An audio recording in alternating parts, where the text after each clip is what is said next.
কোলাহল মুখর এক শহর, নাম তার কলকাতা, যেখানে ট্রাম এখনো ইতিহাসের গল্প বলে আর পুরনো ইটের দেওয়ালগুলো যেন এখনো ফিসফিস করে বলে যায়, আমার ভেতর লুকিয়ে আছে শত বছরের বিস্ময়। আজ আমরা জানব এমন এক অদ্ভুত স্থাপনার গল্প, যা শুধু কলকাতার নয়, সমগ্র বিশ্বের গর্ব। হ্যাঁ, গল্পে গৌরবের আজকের এপিসোডে থাকছে বিস্ময়কর টালা ট্যাঙ্ক। ঐতিহাসিক টাইটানিক জাহাজ যে লোহা দিয়ে তৈরি হয়েছিল, টালা ট্যাঙ্ক তৈরি হতেও সেই একই ধরনের লোহা ব্যবহৃত হয়েছিল বলে শোনা যায়। শুরু হচ্ছে টালা ট্যাঙ্ক। সময়টা 1717 সাল। ইস্ট ইন্ডিয়া কোম্পানি তখন মোগল সম্রাট ফারুকশিয়ারের কাছ থেকে প্রায় 38টি গ্রাম অধিগ্রহণ করেন, যার মধ্যে 33টি আজকের কলকাতার অন্তর্গত। শহরটা তখন ধীরে ধীরে মাথা তুলছে। রাস্তাঘাট, বসতি, ব্যবসা আর মানুষের ভিড় বাড়ছে দিনে দিনে। আর সেই সঙ্গে বাড়ছে একটাই চাহিদা, পানীয় জল। প্রথম দিকে হেদুয়া, ভবানীপুর আর ওয়েলিংটনে পুকুর কেটে শহরে জল সরবরাহ করা হতো, কিন্তু তাতে আর কুলিয়ে উঠছিল না। তখন 1901 সালে এক ব্রিটিশ শাসক মিস্টার ডেভেরাল প্রস্তাব দিলেন শহরের জন্য একটা বিশাল ওভারহেড রিজার্ভার তৈরি করার।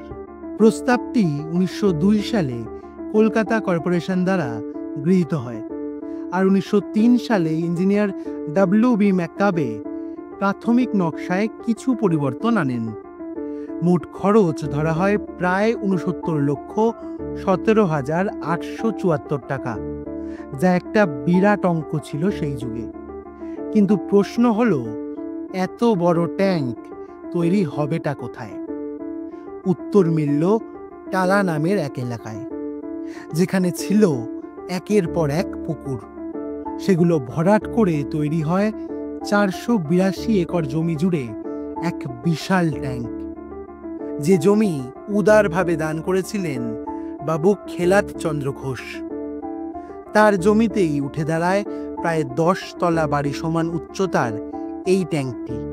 1909 সালে তৎকালীন গভর্নর স্যার এডওয়ার্ড বেকার শিলান্যাস করেন, আর 1911 সালে অবশেষে কলকাতার নাগরিকদের জন্য স্বাস্থ্যকর জল সরবরাহ শুরু করে এই অদ্ভুত আশ্চর্য টালা ট্যাঙ্ক।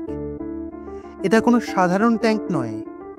পুরো কাঠের পাটাতনের ওপর দাঁড়ানো, কোনো স্ক্রু ছাড়াই 321 বাই 321 ফুট বর্গাকার এই দানবীয় কাঠামো।